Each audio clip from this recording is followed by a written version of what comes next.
It's been 80 years since atomic bombs were first and last used in war, but many think the risk of nuclear conflict now and the harm it could do has never been greater.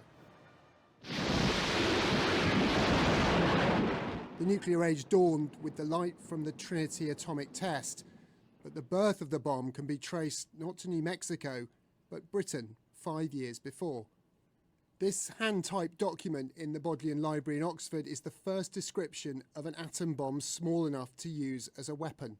Written in 1940 at the University of Birmingham by Otto Frisch and Rudolf Peierls, two Jewish scientists who'd fled Hitler, this document makes for chilling reading because it doesn't just describe how to build an atomic bomb. It foretells the, up until then, unimaginable power of the atomic blast and the resulting nuclear fallout, and a power that would go on to destroy the cities of Hiroshima and Nagasaki and hundreds of thousands of lives. Those bombs had the explosive power of about 15 and 20 kilotons of TNT, a force great enough to end World War II. But compared to nuclear weapons of today, they were tiny. Those bombs that were dropped in Hiroshima and Nagasaki are what we would now term as low-yield nuclear weapons, small nuclear weapons, comparative to what we have in arsenals around the world today. We're talking about city destroyers.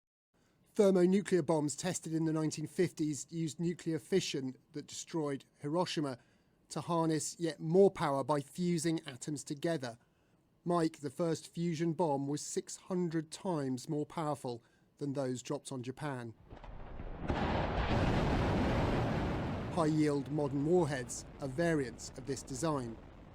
The W-76 warhead deployed by the UK and US is around 6 times the power of the Hiroshima bomb.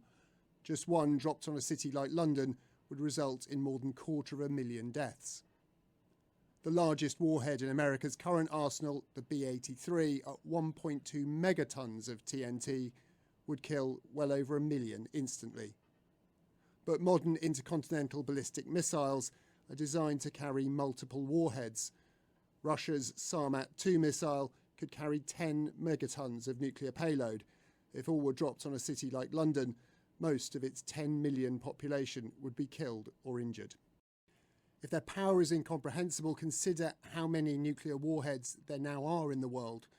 9 states have them, several more want them. The United States and Russia control around 90% of the world's nuclear warheads, with around 4,000 each, more than enough to destroy civilization. China has 600, but is thought to be building up to 100 new warheads a year. 5 other nuclear powers, including the UK, plan to either increase or modernise their existing nuclear stockpiles. It's all the result of an arms race imagined way back in 1940. Given the mass civilian casualties it would inevitably cause, the scientists in this document question whether the bomb should ever be used. In fact, they only urged the Allies to develop it in case the Germans got there first. And that's the idea of a nuclear deterrent, and one that's defined geopolitics ever since. In response to early nuclear tensions, arms treaties allowed the US and Soviet Union, and then Russia, to reduce their expensive and excessive nuclear arsenals. The Cold War powers persuaded allies not to pursue bombs of their own. But progress ended with the invasion of Ukraine, as nuclear tensions continued elsewhere. Conflict regularly flares between nuclear-armed India and Pakistan. Donald Trump's foreign policy has sparked fears that South Korea might pursue the bomb to counter North Korea's nuclear threat. Israeli and American strikes on Iran tried to neutralise its atomic ambitions, but some of its neighbours are eyeing a deterrent of their own. Though tensions may have been higher in the early 1960s, today's geopolitics have never felt so fragmented, say experts. Throw in the rise of military AI and stressors like climate change, and the present is more dangerous. Everything is now trending in the wrong direction. The United States and Russia refuse to talk to each other about strategic stability. China is building up its nuclear arsenal in an unprecedented fashion. The structures that were keeping non-proliferation in place stemming the spread of nuclear weapons are crumbling around us. After the bomb was dropped on Hiroshima, Rudolf Peierls expressed anger at the fact the ideal deterrent was ever used.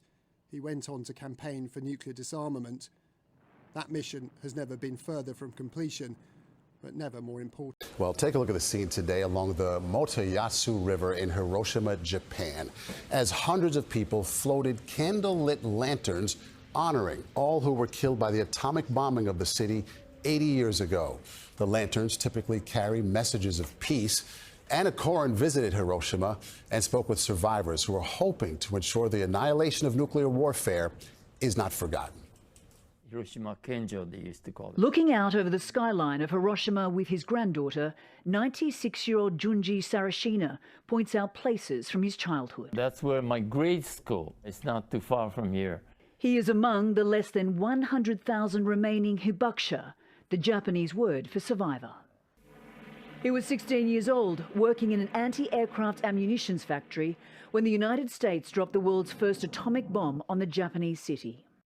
A concrete wall shielded Sarashina from the blast, but when he emerged from the rubble, an apocalyptic scene awaited. That's when I saw 1,000, 2,000 of people quietly just moving and crossing and approaching you. They're all wounded, burned, and no clothes, no hair, and no shoes, just moving, trying to escape this fire. 140,000 people would die in Hiroshima that year. 3 days later, the US dropped a second atomic bomb, this time over Nagasaki, killing another 70,000 people. In the hills outside Hiroshima, where rice and buckwheat grow, lives a man who has spent decades of his life campaigning against nuclear weapons. Mr. Mimaki. Toshiyuki Mimaki was 3 years old when the bomb exploded, and he still remembers the stench of death. Last year, his organisation Nihon Hidankyo, Survivors of the Atomic Bombings, won the Nobel Peace Prize. Wow. But he fears with more than 12,000 nuclear weapons in the world today, their activism is more critical than ever.